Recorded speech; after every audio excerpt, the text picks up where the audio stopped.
All right. Good afternoon, ladies and gentlemen, friends and family. We're so excited and delighted to come to you on another Sunday afternoon with another real talk conversation. So we're just super excited because we have one of the USA top team USA. I mean, I, I, I, I'm getting a little bit nervous right now talking about Johnny, but we're gonna calm down. But yeah, you guys already know that Johnny, he is originally from Clayton, and he grew up in the Raleigh area, and that's where I'm currently living. So I'm always excited when we can come together. The goal of this program is to educate, motivate, and to inspire someone. So I believe Johnny is a perfect candidate to inspire someone. We know that his story started way back from Clayton High School, and he have transitioned over to a two-time NCAA champion, and his career is still going.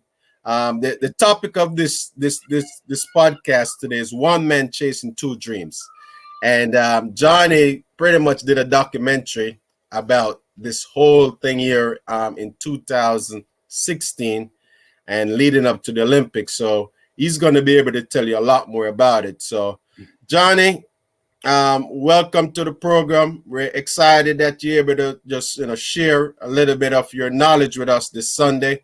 We know that you are passionate about your athletic career and your film directing career. So we just want you to just give us a short introduction about yourself. Just tell us about you, where you went to school, and just tell us a little bit about what you're doing right now. Yeah, so first, thanks for having me. Known Ian for quite some time, since high school, so we have some history there. So yeah, again, thanks for having me. But yeah, I've been running track and field for quite some time now, since I was about 10 years old. That's when I started competing, being competitive in the sport. But I was around track earlier because my older sister ran track. So I was always around track, and the coach would always say, "Hey, Johnny, come and, run over one of the hurdles." And I'd be like, "Oh, I'm never going to run track. I hate track." And then one day I just pulled out a hurdle, put it on the grass in the middle of the field, and I ran over it. And the coach was like, "You're ready. You're natural." So he said, "Put it beside your sister's hurdle." And from then on, it was a wrap. I was hurdling with my sister and all her other training partners. And yeah, it's been a wrap since then. All right. So a lot of people might not know that you as a sister that also that ran, and you guys used to train together. Just tell us a little bit about your earlier years into the whole sport of track and field. We know that at what age did you actually start running? I mean, we know that a lot of the middle school, you're not able to run track in middle school until you reach the high school. But for you, at what age did you actually say, "Look, I think tell your mom that, look, I think I want to continue to run track"? Yeah. I think when I first started, honestly, I was always serious. As a little boy, when I first started, my first race wasn't a hurdle race. I think it was the 100 meters. It was at St. Augustine, downtown Raleigh. It was a summer track event. That was my first race. I was 10 years old, and I peed at the line because I was so nervous. I was shaking, and one of my competitors, they were like, "What's wrong with you?" I was like, "I'm nervous." And then all of a sudden, the ground below me was wet, and it was just a weird situation. But that's when I really got competitive and took it very seriously. And then the next year, 10-year-olds can't hurdle in competitions, but 11 and 12-year-olds can. So when I turned 11, we would travel around the South and the East Coast and travel all over the place to compete. And at 11, I was taking it very seriously. And I think I really started to take it seriously when I was 12. I was running in the midget age group of summer track, and me and my sister were at the regionals, and after regionals is nationals, and you have to get top 3. And My sister in her race, she fell. She was projected to go to nationals, but she fell. And so then my race was up next, and then I fell too. And that's when it hit me that this is something I really love to do, because I was so distraught, and I realized I was so passionate at a young age. And from 11 years old onward, every year, every summer, I was being competitive. And that all those years of training paid off when I turned 16, and I was invited to my first international team, which was the National Scholastic High School team. I think it was one of their first years of doing it, but we competed down in Puerto Rico, and San Juan, Puerto Rico was the first international competition that I competed in, after or while in high school. And that really opened my just perspective of what track could be, and what my future could be if I continue to do this. And so running for the U.S. As part of that team really set the standard for me. And then after that, I started winning state championships in high school from freshman to senior year. But by my junior year, I got invited to compete for the Pan American junior team, which was held in Sao Paulo, Brazil. And there I won 2 golds. I won a gold in the 110 meter hurdles and the 400 meter hurdles. And it was the first time that actually had been done, a double hurdle event. No one had really done that before. And for a long time, I was trying to hold on to that double hurdle thing where I could be good at both. But once you get to college, they're like, you got to choose one. And I still stood firm to believing that I could do both. I still to this day believe people can do both. Of course, it's different for men and women because our hurdle height increases. But at the same time, I still love both of the events. But yeah, so that was my first competition, Puerto Rico international competition, and after that, it was a wrap. I was traveling every summer. All right. So a lot of the viewers out there, Johnny, they're so excited to see you. They haven't seen you in a while, and you definitely inspire so many young athletes. So we're just so happy. So let's talk about a little bit about, we know, as you said before, you do both hurdles. You do the 110 hurdles and the 300 meter hurdles. So just tell us a little bit about your high school days, knowing that you went to Clayton High School, and you probably, not many athletes or not many other hurdlers was going to school with you at the time. So just tell us a little bit about your high school days, just running at Clayton, some of your best memories that you could remember. Yeah, that's interesting because, Clayton is a very small town. So it's all about football and basketball and baseball. So when I came to the scene, I had this little freshman boy. He's running really fast, and people are like, "What is this?" And then we had an asphalt track, so we didn't have a rubber track yet. So we were training on asphalt, basically concrete. So the first 2 years of high school, it was kind of difficult because people didn't understand what track and field was, and I used to get bullied about being fast. It's kind of weird.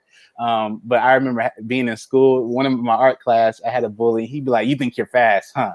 You're not faster than me." And he would just pick on me because I was fast. I thought that was just so funny when I look back on that. But yeah, it was just very foreign to people in my small town.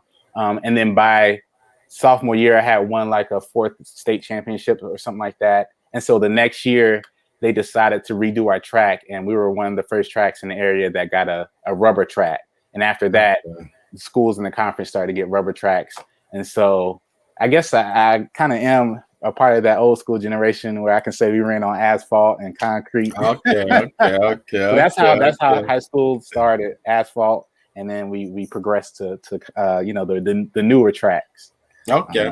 Yeah. All right. So tell me a little bit about the hurdles. I mean, we know that in high school, many athletes are scared of the hurdles, and that's probably one of the event that you got to get some coaching. You can't just decide that you want to run hurdles because you're going to hit the ground. So how did you start doing the hurdles, and who was how did you get better learning your technique, and what did you do different while you was in high school to continue to get better at your technique? Yeah, I think in anything, in any industry, you have to be a student of your craft. So, of course, I was competitive, but my coach at the time, I had two coaches in high school, Steve McGill and Aaron McDougall. They're dear to my heart because they were just great, just father figures and just examples all around. But they loved track and field so much to the point where they were like, Dutch, you're great at hurdling, but you have to study it too. So my Steve McGill, he gave me a DVD. He made a DVD of all the old races from the 1960s, the 70s, and the 80s of Edwin Moses, Kevin Young, even 110 hurdlers like Ronaldo Nehemiah, and all the top guns in those decades. I would literally watch. I would have film days and just watch the technique of Edwin Moses, Kevin Young, Andre, all those people that have dominated the sport. Felix Sanchez. I would just continuously watch the DVD over and over and study their technique, their pattern, their steps, just the way they held themselves. And so that's something that really helped me kind of, I was rough around the edges when I first started, but it kind of helped mold me into who the hurdler I am today. Okay. So when you start doing the hurdles, what were some of the areas that you was weak in, that you was like, I got to continue to work on this? I mean, naturally, you are a right leg hurdler. Yeah. How did that all started? Because that the left leg, sometimes it's easier to go around the track, but most of the time, your right leg hurdler, you could do the 110. So in terms of your hurdling, how did that started? What were your weakest areas when you first started out that you really got to spend more time working on? That's a very good question. I believe my trail leg was probably my weakest thing I had to work on. I had a really great lead leg. I could snap it down really quick, but for some odd reason, my trail leg will always just lag behind. I think I lacked abdominal strength growing up. And so that's something I worked on through the years is abdominal strength. And I think that's important for a lot of high schoolers because you don't really necessarily, especially as a hurdler, I can't speak for other runners, but as a hurdler in high school, you really don't need to mess with the weights until you get to high school or in college. And so in high school, I think technique and all those technical aspects are very important. You can mess with the weights and all that in college, but high school was all about stretching when I got home. I would do abs and stuff at night. And I think that helped me with my trail leg before college. All right. So guys, you hear it. So if you were supposed to talk to some of the young athletes right now going to high school that thinking about doing the hurdles, what advice would you share to someone that's trying to hurdles that's scared and worry about falling down, or just the scared of hurdling the hurdles? I'd say if you're scared, don't do them.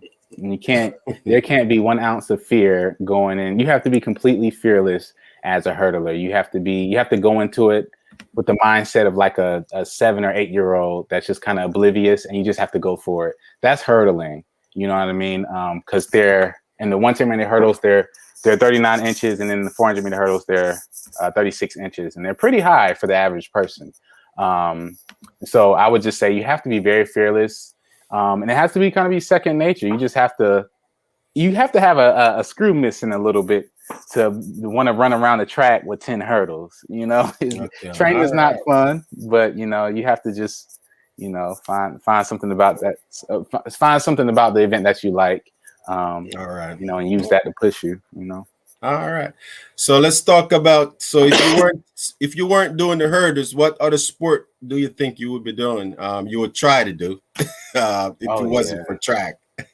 I probably would either be playing, 3 things: football, because I did try to play football, but it was just really hard training. I remember the coach after a week of training, he set the team down, and I took it personally, but he said, if you want to be out here, you can be out here. If you want to go make pancakes with your mama, go make pancakes in the kitchen with your mama. I chose to make pancakes in the kitchen with mama. And when I tell you, I made some good waffles and pancakes, You know what I All mean? right. All right. So All I right. did Look. that, and I ended up choosing track. But I would say tennis and baseball. I was really, really good in baseball. Really good in baseball, and also tennis. I still play tennis to this day. So. All right. All right. So just move along and talk about you getting a track scholarship to go to college. Now, tell us a little bit about what were your goal in high school? What really did you want to accomplish in terms of your track and field career? I know for me, the number one goal for me was to go to college. I mean, it was just a way for me to better my life. And I figure if I get a chance to go to college, and then if I get a scholarship, I know that I'll be eating good, I'll be getting taken care of, and I don't have to worry about stuff. I'll be having independent, I'll be on my own. Yeah. So let's talk about when was time for you to go to college. Just tell us a little bit about where the schools were interested in you at the time that you could remember. Yeah, I would say unlike a lot of the younger kids today, they immediately think run fast, go pro right out of high school. I'm like, that don't happen for everybody. It happens for a very small percentage of people. But my focus was college. It was all about college, which college I was going to go to. And it was very overwhelming for me and my family because thank God I was able to go to anywhere I wanted to. I mean, I had letters and I had handwritten letters from almost any college you can think of. I mean, University of Miami, West Point, UCLA. I mean, everybody in school would tell me where they thought I should go. But in my heart, I knew South Carolina was it because Coach Fry, he had been following my career since 8th grade. And he was very persistent and he was very respectful too and professional. And I really admired that. And he knew what he has a long history in track and field. I mean, he's produced so many greats like Lashina Demas, Terrence Trammell, and the Barber twins. The list goes on, Natasha Hastings. And so I was like, I want to be a part of that legacy. So that's what really that was my biggest one of my biggest reasons why I went to South Carolina, because they had such a rich history in their track and field program, especially their hurdling program. And then also they had my major. I was really looking at the top 3 schools were South Carolina, University of Tennessee, and University of Florida. Those are my 3 visits. And there was a few other schools, but those are the 3 visits I took. But out of all those schools, South Carolina had my major as well. So I knew that eventually track would die out and I would have to rely on other skills. So I knew that was important to not just, major in something that I know I'm not going to use later in life. So. All right. Awesome. So if South Carolina did not, if you didn't go to South Carolina, what other school you think that would, who was the second choice? I'm funny to know who would be the second choice, That's a good question. It was, even though I didn't go on the visit, I regret. I still to this day I talk about it all the time. I regret not going on the visit. I really wanted to go to University of Southern California because I'm a film guy. So I knew that was kind of a given going to that school. I mean, it's in LA, South LA, and it's the perfect place. So Southern Cal was one of the top schools. UCLA was up there too. I was really big on going to Cali at one point. And then also Florida State. I was really huge on Florida State because they have a great film school. So, it could have been one of those. Well, I know, maybe a couple coaches were watching right now. They'll be like, oh, man, what could I do? But, I think you did. Well, we know that you made a great choice. You really excel in college. So just tell us about your first year, just leaving home, moving to another state, and just going to college. What were some of the challenges that you faced, or what did you miss most about the transition from high school going to college, or the transition was just easy for you? I think the biggest challenge was the training regimen. In high school, you can kind of do what you want. You can train as many days or as less days as you want. You don't have to be as structured because you only have to be better than everyone locally. And then at that point, you're good. So you don't have to go above and beyond in high school. You can kind of do the bare minimum. But in college, it's not like that. It's a structured system. When you come in, you have to wake up at a certain time. You got to go to a weight room training in the morning, walk to class, take a 30-minute nap, go to practice during the afternoon, go to what I forget what is study hall for about 2 hours, and then you get back in your dorm around 9:30, 10 p.m. and then you repeat the same thing for 5 days straight. And then on top of that, when season starts, now you're doing that plus competing, and then you have to tell your professors about that. And to them, they don't care if you're an athlete. They just need to know that you're doing the assignments and you're making good grades in their class. They don't care how successful you are. You know what I mean? And they'll let you know that too. So I think that's the biggest thing was balancing school, a social life. I'm trying to fit in with the team and learn everyone. It was a lot. Freshman year is a lot for most people, but I think if you get through your first semester, you'll be fine. All right. So how much did you improve your freshman season compared to what you did in high school? Did you as a big improvement, or it was kind of all right? Were you satisfied your first year in college that your improvement? Yeah, it was drastic. It was a drastic improvement. My PR went from 50 in the 400 hurdles. It was 50.07, I think. And then by SEC's outdoor freshman year, I was running 48.50 something, 52. So it literally dropped. Like the whole season I was competing, I was running 50s and 51s. And then at SEC's, I dropped a 48. And everyone was like, where did that come from? It came out of nowhere. And then that's when I knew, okay, now I started to think beyond college. I started to think about, professional. Like this could be a real thing, All right. Well, that's pretty cool. So just go back to your college days. We know that South Carolina have become a powerhouse in track and field, and you helped started that legacy for them. Who are some of your teammates? Just going to college on the team that you remember, and just tell me what you enjoy most about running in college. Yeah, like you said, South Carolina was stacked. I mean, they were stacked before I got there. They were stacked when I left. When I got there, I mean, our recruiting class was a huge recruiting class. We had some of the top runners, in the country go to South Carolina as part of my class. It was such a fun class. One guy, his name is Aaron Anderson. We grew up running together when we were 10, since we were 10, and we ended up going to the same school. It was so crazy. So I ended up going to college with people I grew up with, plus like Natasha Hastings. When I came in, she was a senior. I think she just turned professional, but she stayed. So we ended up training together. She was a beast to train with. I mean, there were sometimes she would kick my butt. I was like, this girl's a beast. Lashinda Demas, you got the Barber twins, Terrence Shamel, Jason Richardson. We definitely had like a rivalry. Like when I came to school, we were butting heads majority of the seasons. We finally, as an adult, we talk about it all the time how, we gave each other a hard time, but he was one of the top hurdlers in the world.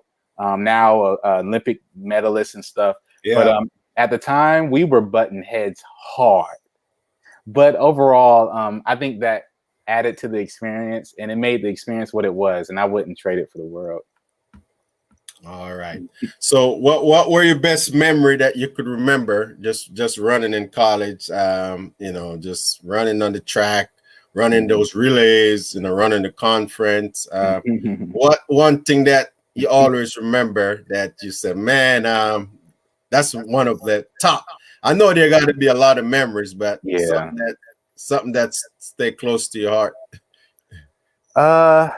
It may seem cliche, but when I won the NCAA championship, just everything I had been through in college from freshman year to junior year, I had been through a lot with the team and with my coaches and just everything with school, and to finally win a title, all of that paid off. And then I was running around, I was doing my victory lap, and I saw my teammates up in the stands and they were cheering for me. And it felt so good because it went from coming into school and having a team not really understand who I was as a runner to now I'm doing a victory lap after nationals and my team is up there cheering for me.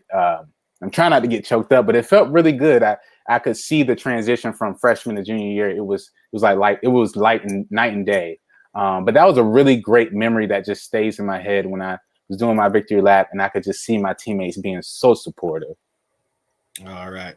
And we know about the college experience that one of the things that help the athletes or the student athletes to get better, just that team chemistry, that rivalry and that friendship, so, we know that got to be, important thing for you. So tell us a little bit. So when did you actually drop the 110 hurdles in college? I mean, at what point did coach and you sit down and say you're just going to focus on the 400 hurdle, because we know that you actually excel in the 110 hurdles, before you even get to college. And, so at what point, or when did you actually start leaning towards the 400-meter hurdles more?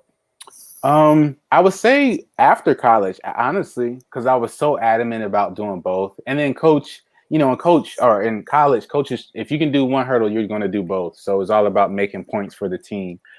So in college, it was kind of like a given. I was going to have to do both anyways. But Coach Fry understood that I loved doing both, and he supported that. It wasn't until after college where one of my coaches was like, okay, it's time to focus on the 400 hurdles. All right.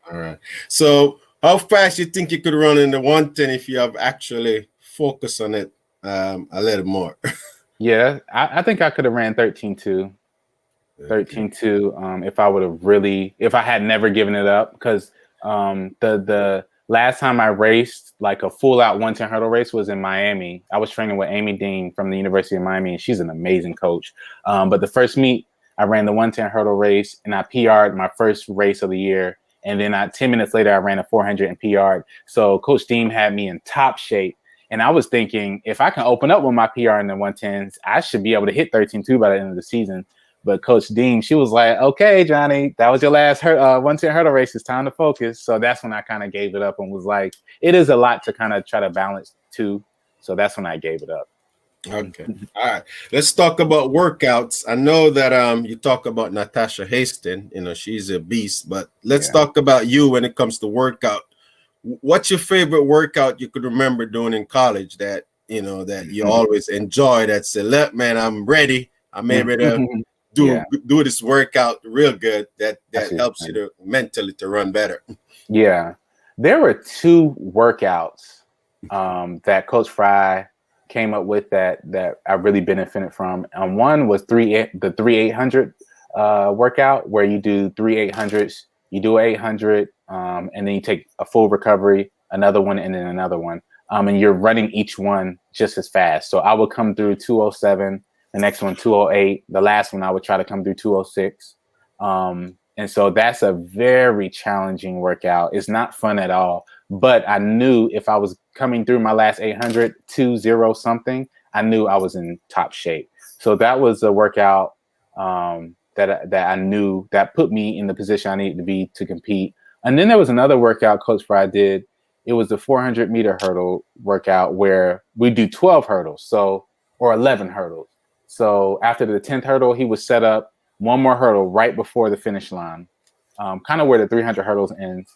And I would run all the way through the 11th hurdle, and I wouldn't run the whole set fast. I would just do it, at a casual pace, and I would do 2 of them, and I would come through around 52 casually, and I would do it back to back, like 10-minute break.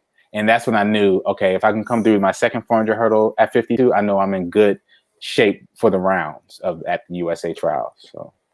All right. So now that you talk about Coach Fry, let's zero on Coach Fry a little bit more, about what type of coach do you think Coach Fry is? What do you think his strengths are as a coach? Ooh, let's see here. Well, Coach Fry is a little older now, so he's calmed down quite a bit. He's calmed down quite a bit. I talk to the kids that go there now, and they say how he's kind of low key compared to how he used to be. Coach Fry is amazing. He's so funny, even when he's not trying to be. But he is very energetic.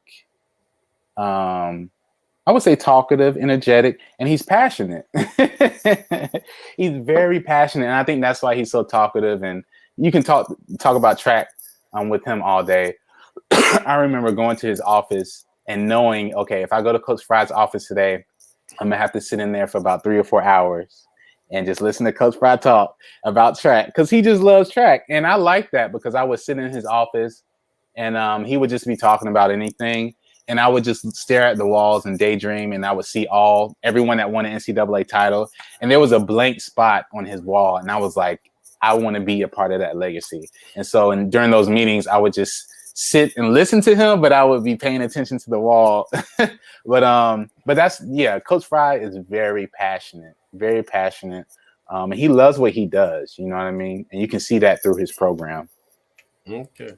What would you say the best advice that you ever received from Coach Fry that you could remember? It's probably several of them, but just one that that stood out to you. He's giving so much good advice. I would say branding.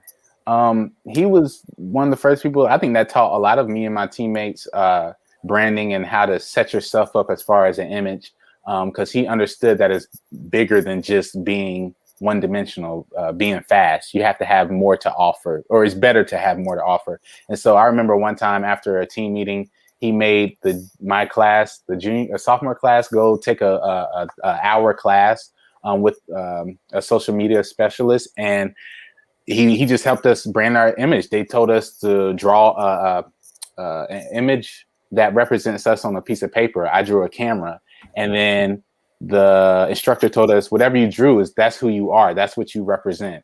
And then at that moment, I was like, okay. And then that's when I changed my screen names to Dutch Filmmaker, because I knew that, okay, I want people to know Dutch is a great hurdler, but he's also like the Spike Lee of track and field. So he taught us branding and how to get out of just being an athlete and showing that you have more to offer. All right, awesome. Well, thanks for Coach for that. I have the privilege of meeting Coach Fry so many times, and he's still, he brags on. One of the things that I admire about him, he brags on all the student athlete that graduated from college. He has probably a 99% rate of maybe 100% of everyone that come and finish school. And we know that for you actually have went professionally your junior year, and and then you have stay back and finish your college in a degree. So let's talk about that a little bit. But before, I got one more thing that I would like to talk about the college. Let's talk about Joshua Anderson. We know that you guys been rivalry for a long time. I mean, I don't know if you call him a rivalry, but but I know you guys pretty much run against each other for a long time, from junior year to high school. Yeah. What was that rivalry like? You running against Joshua? Did you actually focus on him, or did you kind of see what he's doing? Do you think that you guys are watching each other to see who's getting better and just trying to make sure that you guys continue to be a rivalry close to each other? Did that ever come through your mind at any time? Yeah, I think it's similar to being, I know this is a silly analogy, but to like female rappers when they put female rappers up against each other, but the females don't know anything about the other rapper or whatever, and they don't have anything against them. It's kind of the same thing in track. I think the blogs, Die-Stat back in the day, the forums were really huge. People used to write forums, and back then that was huge. So I remember looking at the forums, and it will be Joshua versus Johnny. And people kind of created this rivalry between us. But then when I met him, we were roommates for the World Junior team in Poland. And when we met each other, we just started, the first time we saw each other, we just started smiling at each other, and we just started laughing. And from then we were friends. It was just like this rivalry that people made up. It just wasn't, athletically, yeah, but we hit it off when we first met, and we were really, really cool friends on the circuit. And ever since then, we've been really great friends. He's gone on to retire and have a family. He has twins now, beautiful twin daughters. But he'll always be a friend. But he was definitely a rival. And he used to always hand it to me anytime we raced. I would say he beat me more so than me beating him. Anytime we were head on, he always got me. But I lasted longer though. Well, I know that you have won 2 NCAA championship, and I think he probably won 1 or 2 also. So he you guys, yeah, he won 2. Okay, yeah. okay. Yeah. So it's always 3. awesome. 3, I think. 3. Yeah. Okay. Think, yeah. It's always awesome because everybody trying to be number 1, and sometimes you got like 2 good hurdler at the same time, and it makes the competition much better. But all right, well, thank you for clarifying that for us. So let's move on to obviously we know that you have went on to go professionally. Your junior year, after your junior year, try to bring us back a little bit about making that decision, how difficult that decision was for you, or did you, looking back at it right now, did you think you made the right decision going pro before your senior year in college? I think athletically it might have been a great decision. I think emotionally, spiritually, in other ways I wasn't ready. As just a young man, I wasn't ready to be a professional athlete yet. I think I needed 1 more year of grooming, because outside of track, I was just wild and crazy. And so I kept telling myself I was ready, but I wasn't. When I look back, I kind of do not regret, but I kind of wish I had stayed extra year, just because it would have allowed me to continue to groom the system and the way they had things. It would continue to mold me. And then also I would have been able to be a good leader too, the leader that I wanted to be senior year. I could have really been there for the freshmen and everything, because I remember hearing stories from my old teammates about the freshmen and how they needed just encouragement. And I wish I was there to kind of just be a leader senior year. I think I missed that.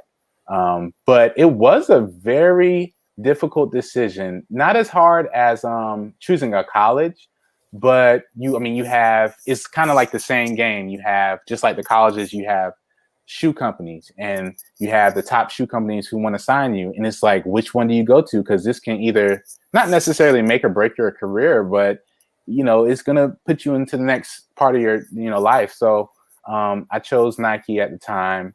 I think I was green behind the ears. I had signed with Renardo Nehemiah. Coach Fry didn't want me to leave the first year. He was adamant about not me leaving. And I remember one time I was like, I just knew I was going to leave. So one day at practice, it was rainy, it was thunderstorming, and Coach Fry was sitting under one of the gazebos at the track. And we had a meeting, and it was rainy, and it was just, I don't know, the setup was like a movie, but I told him, I was like, I think I'm gonna leave. I'm gonna go professional. And it was like one of the hardest things ever, because I just I just felt like he just wanted just like throw me across the field after I told him that.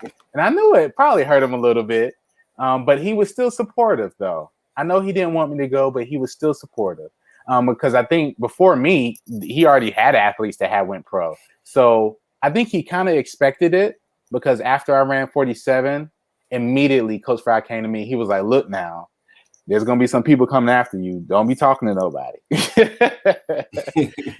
So it was a very exciting time.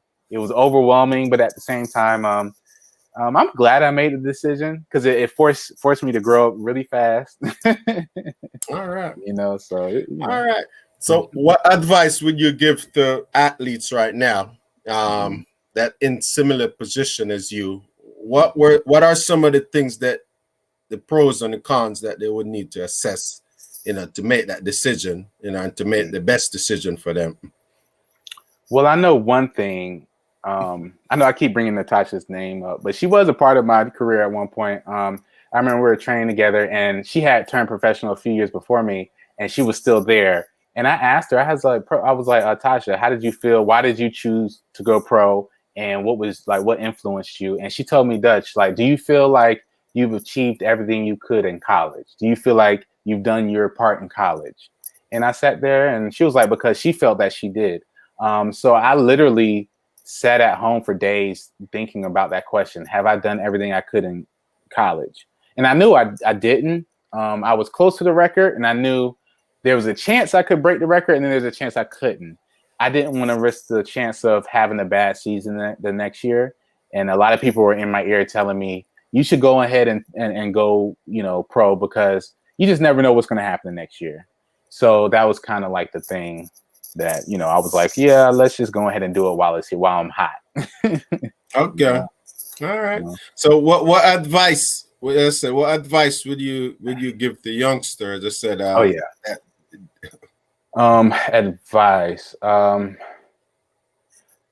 Honestly, truthfully, don't be in a rush. I can really say that because I was in a rush for the past most of my 20s. I was always in a rush. For what reason, I don't know. But if someone could tell me, Dutch, slow it down, it's gonna be okay. That's the first thing is, don't be in such a rush to go through life. Like, go through each phase. If you're in high school, go to every competition, enjoy your teammates, enjoy the experience. When you go to college, don't be so hung up on the professionals. That will always be there. Focus on being the best collegiate athlete that you can be. And then in turn, you can be the best professional athlete because you've already finished that chapter, So I would say just take your time and just really be in the present wherever you are, and not be so consumed about what everyone else is doing and who's signing with who. Focus just on what you got to do, and all that other stuff will come. You won't even have to look for it. It'll come to you. All right. So let's talk about, so obviously you went on and you signed a contract. You ran a 47.63. Mm-hmm. Can you bring us back a little bit? What was that day like? Did you expect to run under 48 seconds that day? And, how excited were you when you actually finished the race and you saw that you ran that fast? Yeah, I think Coach Fry knew I was ready to run 47. Me, I had no clue. The whole season, my goal was just to get in the 48s. I finally got, in the 48s, and I was content. But the 47 is that mark for a 400 hurdle. Just like in the 100 is 9 when you run sub 10, and the 200 when you run sub 20. Those are the marks. So for 400 hurdlers, when you run sub 48, that means, it's time to get paid. You know what I mean? Or it's time to go pro. And so at that point, when I ran it, I was kind of dumbfounded. I thought it was a typo or something, because, sometimes the numbers switch. So I was like, is that a 47? And then at that moment, I felt like I won the race, even though Rashawn Batman Jackson, he won the race. But I felt like I won because, hey, we both PR'd. We both ran our fastest times ever. So I think it was an all-around celebration. All right, excellent. Yeah. So so we know that we're going to talk about professional a little bit now, your professional career.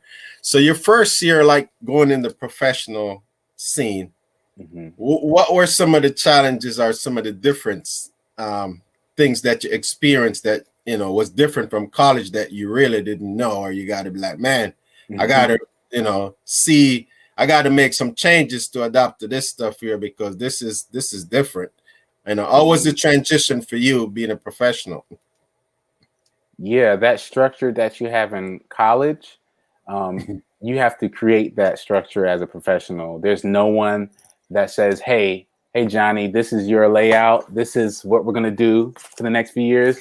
That's college. And professionally, it's like you is a clean slate. You have to come up with your schedule, your training regimen, what you eat. You have to cook. Your meals aren't prepared. There's just so many things that you have to do as an individual. And it makes you appreciate college even more. But yeah, you have to do everything yourself, kind of. Obviously, you have agents, but you still have to make sure you're getting your vitamins, the right foods, nutrition in your body. You have to make sure you're consistent because there's no one to tell you have to go to practice today. It's up to you to wake up at 8 o'clock in the morning to go. So you have to be very very extremely disciplined as a professional athlete. There's no other way around it. You can't be a professional athlete and not be disciplined. It's one way. It's one or the other. You know. Okay. Well, I could understand that. Obviously, just running in college where your everything is provided, and then you just change an environment. Things are still provided, but it's in a different way. Sometimes you got to pretty much pay for it out your pocket. Yeah.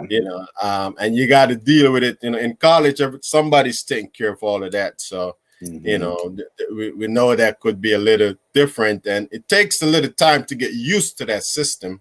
Right. If you're not used to it, and if nobody tells you, and then that if after a while, you could start losing confidence if you're not really, groomed properly going into it. So, that's why I think college is important. Like kids are they're such in a rush to turn professional and all that, but they have to understand college does groom you. It really sets you up for the next phase. Okay. All right. So let's move along to your first World Championship team as a professional representing the USA, Team USA. How was that? What did you learn from that, and what can you remember? Just I believe that was in Berlin. Yeah, Berlin, Germany. Yeah. What can you remember, and what did you learn from that experience? Yeah, that was the first major international team. I think I was 20. So I think me and one of the other runners were the youngest people on the team. So at that time, it was quite intimidating. Nowadays, the teams are really young. A lot of these kids are faster, younger. But then people were like in their upper 20, older 20s, younger 30s. They were around that age group, like the Cyan Richards and Tyson Gage and stuff like that. Those were and Wallace Spearmans. That was the team. And so to be on that type of team, I was starstruck. I was like, man, I'm on the same level as all these greats. But I think one thing I did that kind of eased not fear, but just I was a little shy being on the team. So, in the World Championship, they housed everyone in the hotel. I remember I didn't have anyone to sit with one night. So for dinner, I saw Cyan Richards and Tyson Gay eating at a table. And I was like, why not sit with them? I was like, this can, I'll break the mold. So I was like, let me sit with the greats. So I sat with them. They were just as open as they wanted to be. And that's when I realized, okay, they're just like everybody else. You know what I mean? And then at that point, that's when I stopped being starstruck because I was like, okay, they're like everyone else. But yeah, there was so many, anybody that you can think, any great that you can think of was on that team. And then that's when Usain Bolt was in his prime. And I remember being at the track when he ran 1919. Like it was something I've never seen before. That was just an incredible championship all around. It was an amazing experience. The food was good. I probably ate a little too much. All right. It was an amazing experience. It really was. All right. So, we'll move along and talk about your 2012 season. I know for many athletes, their dream is to always go to the Olympics. We know that, and you're still chasing that dream right now. We know that, I made it to one Olympics. I literally thought I was going to make 3 or 4. Because I made the first one, I was 26. No, like younger than that. So I'm like, I count the age. I could go 26, 30, and 34. But, at the time, you think kind of small-minded. You don't realize that's 4 years from now, and a lot of things could change. Right.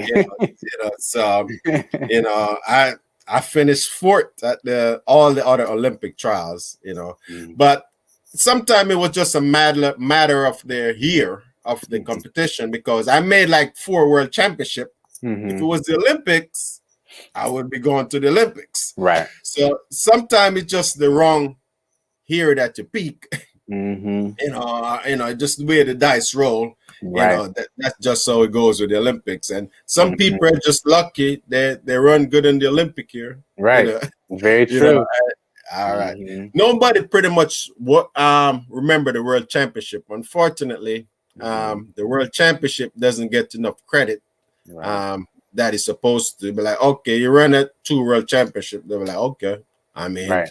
it seemed like, running in the Olympics, it doesn't matter how you do, just make it to the Olympics, because a lot of people call everything the Olympics pretty much too. Mm-hmm. I mean, people that's not educated when it comes down to track and field, they're like, oh, you're running the Olympics, so all they want to ask in the Olympics. Mm-hmm. Then you try to give them the right answer. Yeah, Right. I'm training for it, or I ran in one, so Right. that's pretty much it. But the Mm-hmm. 2012 Olympics, I know that that was your second time trying out, and obviously you're still pushing for that to this day. But just tell us, looking at 2021 now, we know that you're training for the upcoming Olympics. How is your training going, and what are you what's the mindset like for this opportunity, which is probably going to be close, it possibly could be a last chance of qualifying. Tell us a little bit about how you're pretty much training now 2 years for one Olympics. Because you trained 2020, it didn't happen. No, you're training 2021. How much motivation do you have, and how things are going, and what's your mindset like, and training, looking forward for the 2021 Olympics? Yeah, I feel like a new man whenever I'm on the track. Well, let me take that back. It seems like when you turn 30, your body recovers differently. So I would say I feel like a renewed man spiritually and mentally. Physically, there are some days I feel like I'm 23, 21. And then there are other days when I feel like it's time to retire. You know what I mean? But at the end of the day, I just realized I just have to embrace every aspect of this journey, whether, it hurts to get out of bed and it's 30 degrees in the morning. We have to train. Today's where I feel like I'm 21 again. I'm just at the point where I'm really just grateful for every moment. And it's kind of like that last semester of college when you're like, oh, I'm about to graduate. I'm just really grateful for just like my whole journey and the pressure that I put on myself all these years and how I used to stress. I'm just like, man, I wish I was like this the past 10 years, but that's just life. At this point, training is going really well. I've had some humps in the road or some bumps in the road throughout the season, but nothing that set me back drastically. Thank God. I'm healthy. I'm running pretty decent at practice. I guess this year it's just really about finding competitions. Because I'm the type of person, I just need to compete. The more I compete, the faster I get. I need more than 2 races. I need about a good 5 races going into Olympic trials, and then I'm set. You know what I mean? So I know what I have to do. All the things that I've learned through every coach that's instilled something in me. I've taken everything and I've just applied it to the season. So, I mean, there's not a day. I mean, there's some days, I want to run. I may not have a good practice, but instead of staying in that that feeling of being upset or disappointment, I just, I feel it and then I move on the next day. At the end of the day, you can't change things. You just have to progress or move forward. So I'm just at the point now where I'm just really, I'm really happy. I'm really at peace, and I truly thank God for that. I've really been spending a lot of time with Him, and He's revealed a lot of things to me. So I'm just at the point where, man, I'm not worried about nothing. If it's meant for me to make this team, I will make the team, and it'll be quite the story. You know what I mean? So at this point, if it's meant to be, I'll go. I'll make the team. You know what I mean? And as long as I do what I'm supposed to do on at training, and keep my body filled with good nutrition and keep my mind right, I feel like things will turn out really well this season. All right. Well, we're looking forward to see you. We know that as I said, we're seeing some very impressive stuff from athletes competing. Yeah. Indoor, I don't know if it's just more time to train that we're seeing. We're seeing some great results. So, I'm anticipating that we're going to continue to see great results, for the rest of the season, because we know that sometimes the traveling is what too much traveling can affect your performance. And the race is when in training. So if you train well, you could perform well. Right. And you could maintain it. All right. So let's talk a little bit about your film directing. We know that that's also, it's always good to know when an athlete know what career that they want to do from early. And for me, the earlier someone know what they want to pursue, it's the better they could be at it. It's no doubt that we know that you're into your career into film directing is a major thing for you.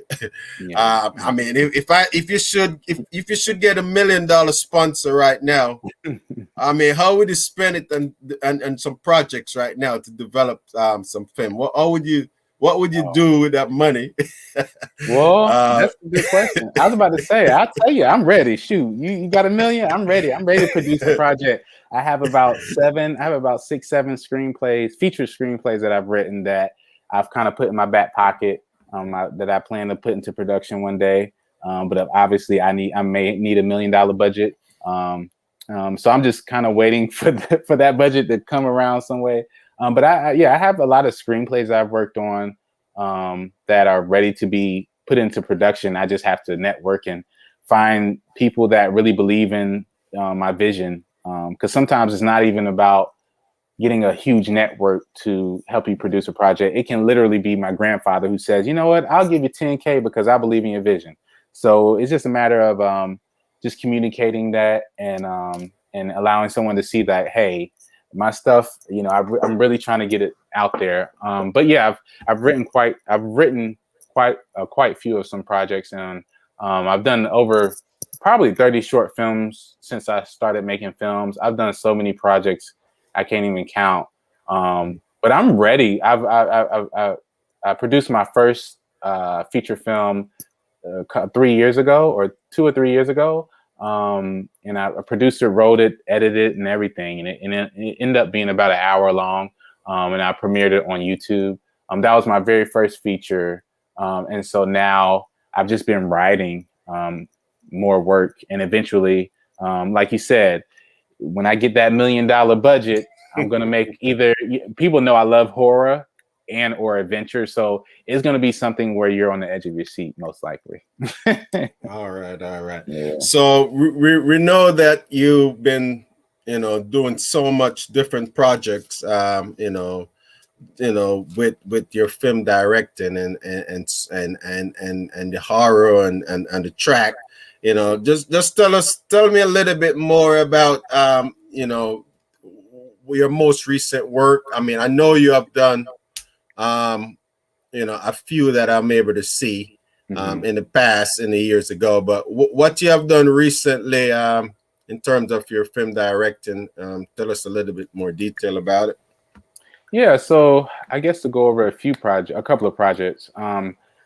One is called The Boy and Boris. Is about a little boy and an imaginary monster. I filmed that at my sister's house with my little nephew, my sister's son. So he's quite the little actor. He's really natural. And then also another little boy. He runs track. I think he still runs. He runs 800. But yeah, his mother. I knew his mother from track, and she said, "Yeah, my son likes to act." His name is Jaden Miller. And he's going on to do great things. He's been auditioning for like some of the big guns out there. And so eventually he'll be in Hollywood, I can see. But that film has done really well. It's been featured on Aspire TV network and PBS Channel 13 network. I have to figure that out. That's fine. PBS something, but PBS channel. Yeah. But it's been featured here and there. It was chosen for the Jack Daniels Film Festival, hosted by Maury Hardwick. So I got to meet a few celebrities that were at the film festival, and they only screened 2 films. They only chose 2 films out of hundreds of films in the South, and they chose me and another director. And to be able to broadcast it in front of another demographic down in Atlanta, it was nice to see my work traveling. So that was one of my projects that I'm very proud of. And my mother has gotten to the point where she's written a book for that project. So The Boy and Boris will be a book it'll be a kid's book coming out. So that's up to my mom. I told her she can do the book stuff. So she's gonna write a book called The Boy and Boris off of the short film. So that should come out within the next couple of years. I'm trying to push her. And then lately, last summer during quarantine, I drove down to Atlanta and I filmed another short film called Sugar Honey. It's about a date between two millennials, and they're very egotistic, and they're all about their followers and their persona from social media, but they kind of have to break the ice to kind of see who they really are besides who they see each other on social media to be. So that's a new project. And I haven't released that yet. I'm trying to figure out what I want to do with that. And I'm always working on something new. So, all right. Yeah. All right. So I think I want to show a little clip of The Boy and the Boris thriller. You know, I think I have a little clip here that that we could show real quick, a few minutes of that. I hope I'm not in this scene. It's probably gonna be when I have all this facial hair. Yeah, here it is right here. Share. Play.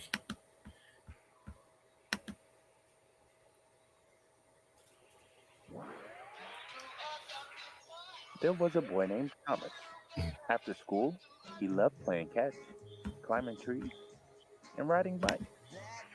But he never had friends to do it with.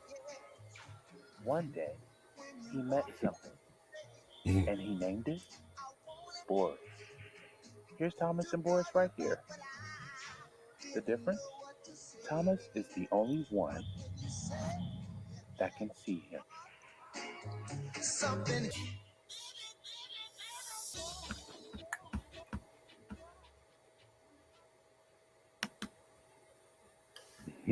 All right, so that's it.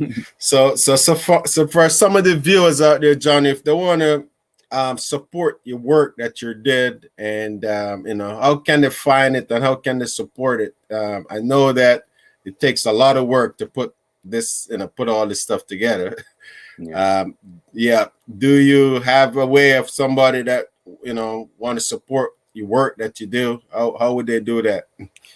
Yeah, so on social media, I'm Dutch Filmmaker, DUTCH Filmmaker, all one word, all lowercase. Right now, I'm taking a break from Instagram just to take a break, but I will be back on soon. But if you want to follow me, Dutch Filmmaker on Instagram and Twitter, and then also if you just want to see my work, you can go to my website, DutchTheDirector.com. All one word, all lowercase, DutchTheDirector.com. And you can see all of the stuff that I've done since 2013. And I haven't posted all of my work, but that's some of the stuff that I've put out. And I'm always putting something out. If you have an idea or maybe you want to help fund the project, you can email me at DutchProductionTV@gmail.com. All right. Awesome. All right. So I think, we have covered most of it. I know that, we typically, like to go into a longer program, but we know that, we're going to save some of the information for another time, for part 2, on that. But before we go towards the end, a few things that I wanted to ask you, Johnny. So as an athlete, just for all that you have accomplished, what would you want people to remember about you most? Just from an athletic standpoint. Good question. Yeah. Never really thought about that. I would say, I guess a few things, but I think something that sticks out is that I had integrity, and this isn't a dig towards anybody, but I had integrity and I was a clean athlete. And I was just raw talent. I think when my name comes up in the future, I want people to be like, obviously I want to win titles, but besides the materialistic stuff, I want people to be like, that guy had integrity and he was just raw talent. You know, all right. All I do is take a vitamin. That's all I take. So take that how you want it. All right. All right. No, that's cool. All right. So, and then I know I've asked you about obviously you're training for the Olympics, but what's your goal for 2021? On the track. Yeah, this year, honestly, my goal is to enjoy myself. As you know, I've always been very hard on myself, and I've always prevented myself from being in the present because I'm so stuck on materialistic things and titles and what people think. I'm just at the point, I want to enjoy this season. Wherever I train, wherever I go compete, I want to just be present and enjoy myself. And I feel like everything else will fall into place. I've been training since I was 10. So, I mean, if I took a week off, I can't be too hard on myself because I'm like, man, you have so many thousands of miles in your legs. You know what to do.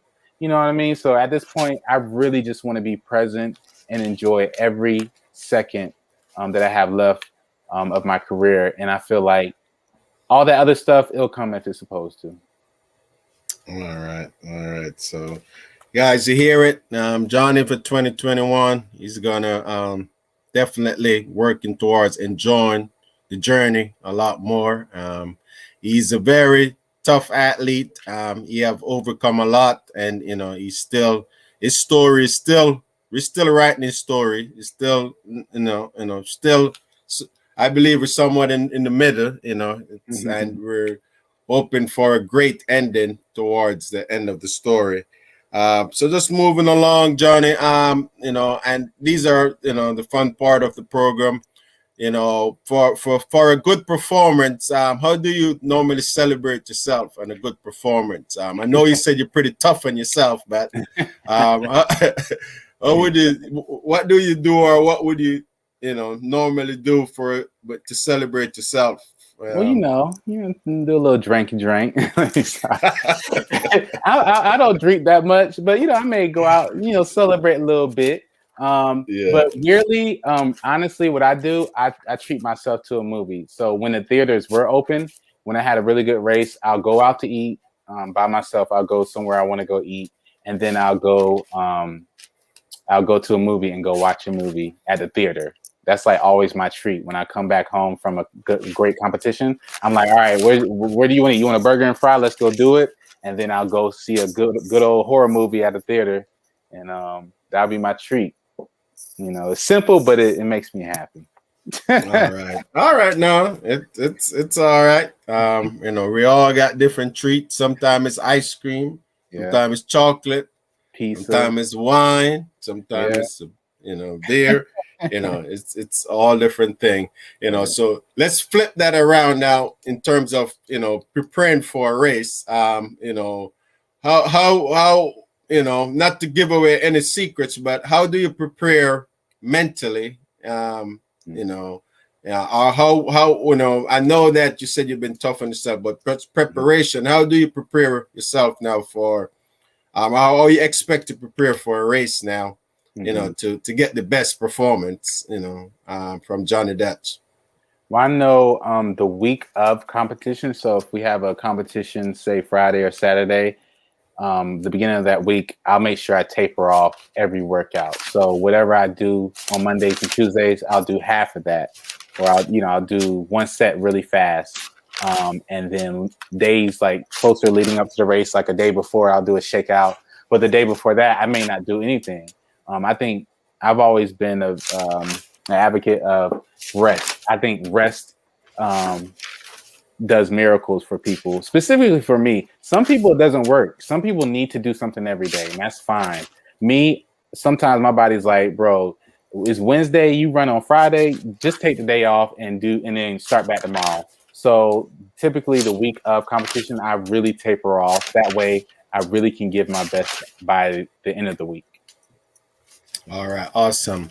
So that's another great tips, and I said for some of the young athletes that want to find out all that Johnny have done to achieve what he have done. It's some of the simple things, and So Johnny, I'm going to finish up right here now. Just talk about your support. I know that you pretty much all in college. Every track meet that I go, I normally see your mom. And I know that she has to play a good part in your life in terms of supporting you when it comes down to just looking in the stand just to see someone that that genuinely supporting you. Let's talk how much how much your mom mean to you when it comes down to your support system, just your track and field career, and just your your journey. And what you want to say to her? Oh, well, I didn't bring any tissue in here, so let me tread lightly. No, my mother is everything. I've been blessed to really have a supportive mother. And the thing I think she did great growing up is she never forced me and my sister to do anything we didn't want to do. Track and field wasn't a sport she forced me to do. It's something that we chose to do, and she was just very supportive, always very supportive. She used to be there every practice, every Saturday practice. When we were training, she'd be walking around the track, you know what I mean? And when we finish, we leave, and that was every Saturday. It takes sacrifice. I don't believe I was self-made. Honestly, I don't believe in the term self-made, because it always takes somebody to help you get to the next level. Whether that be your mom, your grandma, your coach, whoever. My mother has been such a rock for me as a professional. I mean, just in general, but especially as a professional athlete, as a young man. She's really been my rock, and she doesn't have to be, but she is. And I don't think I'd be here right now if it wasn't for her, if it wasn't for my aunts, if it wasn't for the people in my life that just continuously give me so much love. It takes a village. It really does. It takes your agent, it takes your coach, it takes your training partners. It takes a village of people to really get you to that next level. And for years, I was trying to do everything by myself. I just felt like, well, this is an individual sport. I can do this. I can achieve a gold medal and do it by myself. I don't need anybody. That was my mindset in my 20s. But, now I'm just like, that's just, can't see life like that. Life doesn't work like that. You know what I mean? But it takes a village. And I just thank my mom and all of my coaches that I've ever had. I feel like every coach that I've had, I've always had a great relationship with, and I thank God for that. And then and my agent, you've been my agent for the past 10 years. You've stuck by me through thick and thin, so I thank you. And that takes heart. That takes someone who really believes in you and not to just give up on you just because you had a bad race. You know what I mean? So I honestly, I just thank all of you guys for real. Okay. Well, definitely appreciate it. I personally want to say I know Johnny. I mean, I seen him run from high school, and just being a local person that live in the community. I mean, I just know Johnny was going places. I know for sure that, and nobody can tell me that Johnny wasn't going to win the Olympics. And we know that, one thing in the professional career, I mean, everybody, once you get out there, it's a lot of talent, and, it just now have the right team put together, and executing the right thing, that could make a difference. So, I definitely believe in, support, because I wouldn't have made it where I'm at right now if it wasn't for support, that people didn't never turn their back on me. I made bad choices. I can't tell you how much bad decision I make in college. Mm-hmm. I probably could have been a better athlete if I didn't go to party before a track meet. And, but at the time, you're just thinking, you're not.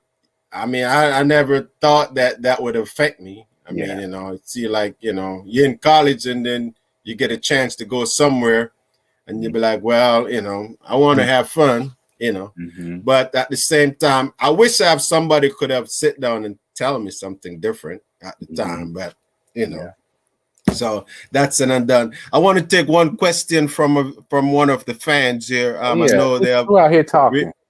We missed one, but this is Mr. DC Wong, and he want to ask about how competitive is the sport? Is there any camaraderie within your group? I think that's a she. Let's see. That's a good question. It's actually a lot more competitive than people think. Like you mentioned rivalry earlier. There are friendly rivalries, and then there are rivalries where people truly don't like each other just because someone's faster than someone else. And I have a few of those. I mean, not from my perspective. I don't rival anybody but myself. But I know there are some people who, they want to beat me, and they're pretty hard when I'm around them. So it's very competitive. You can walk in a room and a group of people may be talking about you and how your performance has decreased through the years. You can be at a bar, before a track meeting, hear people. I mean, it's competitive. It really is. I mean, it's no different than any other sport. But I think you have, as far as camaraderie, you have to find that. You have to find that within like your village, like your not just your training partners, but your mom, your coaches and stuff. You need that with everybody around you. All right. Well, we got a question here. I got to take this one here from Mr. Romel. How does your training partners help you? I mean, you know what? But they really do help. I think we all know this. Our humor, like all we do is like joke and laugh at practice. And I think we talk about it all the time. That's so crucial, especially at this stage, because it can be so serious. This is a lot of our livelihoods, you know what I mean? But it helps to have, number one, training partners who, iron sharpens iron. And I think we sharpen each other. But also, I think we just love on one another. And the way we do that is we just joke on, we pick on each other, we laugh. We do that every single day. And I think that's what helps us get through each practice. So I really appreciate my training partners when it comes to that. Because without that, we know like this would be hard, All right. I think that's it.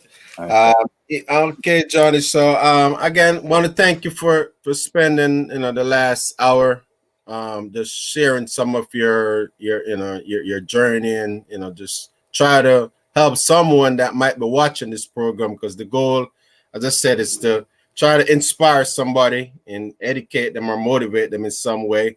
I know someone motivate us at some point. So, if we could share the information on to someone and, in any way, because somebody might watch this program, maybe 5 or 10 years from now, and they'll be like, okay, oh, I remember when Johnny's, I got this from Johnny, just as you watched videos back in the days when Steve McGill would give you those things to watch, and you watch them over and over. So we know that track and field is physical and it's also mental, so a lot of the things we're talking about today is more from a mental standpoint and just to give advice and tips and all that. So so I'm going to give you the final word. Anything else you'd want anybody, the fans, to know about you, about Johnny Dutch? Anybody want to know, how did you get the name Johnny? I mean, your name is it's really a unique name, and I know that I don't know, what was the idea, with your mom when he decided to. Well, I'm actually Johnny Dutch the third. Well, I guess would that be the second or the third? Because my granddad was Johnny Dutch, my dad's name Johnny Dutch, and then so would that maybe the second or the third? I think the second. Okay. I'm Johnny Dutch. I just have a middle name, but I'm Johnny Dutch the second. So I plan it. When that time comes, if I ever have a boy, I would name him Johnny Dutch too. So he will be the third. So we're gonna keep this lineage thing going. Okay. So guys, you hear the name. If you guys never know that this is a family tradition, you know, and it's all in Johnny.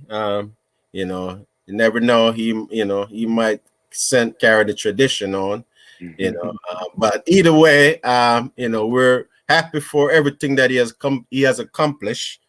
And you know, just from a small town here in Clayton, North Carolina, just outside of Raleigh, and he probably, you know, one of the most legendary athlete on the male side ever come out of Clayton High School. You know, and you know, we're seeing another athlete on the female that comes out of Clayton, but we seem like Clayton every 5 years or so on, there's somebody that's coming out of Clayton. So all right. So Johnny, again, I said thank you for coming on. As I said, I really appreciate it. I'm glad that we have this talk. I know that, you know, he was supposed to be my co-host. He just want us to have this conversation tonight. So, you know, I hate I was able. I hate him. So he sent me a message. He said, "Oh, Ian, you're doing real good. Just go ahead and just finish it off." Yeah, you're doing fine. We didn't need him. We didn't need him. Yeah.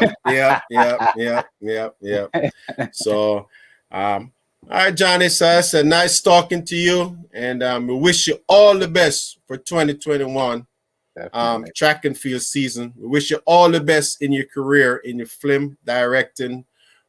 I believe that you know, you have find what God have blessed you with, you know, both your talents on the track and off the track, and that's so amazing, you know. So, you know, I know that the day you retire that you will continue to you know, work on your other passion, you know. But before that, as I said, 2021, you know, we're here to support you, and you know, we'll do anything to help you to bring a medal back here to Clayton, down in North Carolina. They'll love that.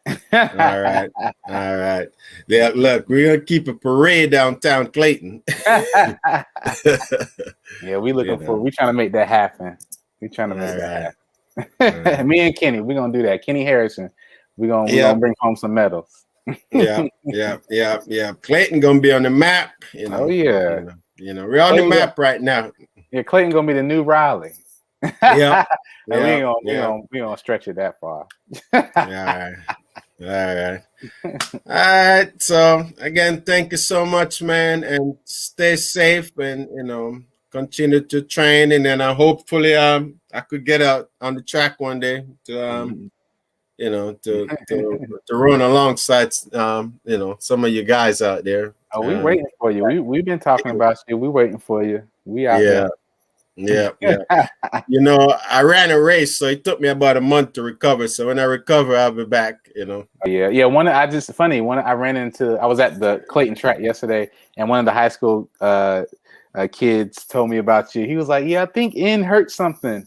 He's taking a minute to recover." I was like, "Yeah, he's a little older, so it'll take a little longer." You know? Yeah. But yeah, working on it. We'll get there, it takes a little bit longer because you know, I don't have. If I was in college, where I get in the training room like twice a day and all of that. Right. You know, it takes a little. I'm healing a little bit naturally, so it's all good. All right. Well, as I said, we'll gonna conclude with for this segment here, and we hope to bring you back after the Olympics. Oh yeah, sequel. We're gonna plan on a sequel. We're writing it right now. All right. All right. Yeah. So we're gonna end it right here.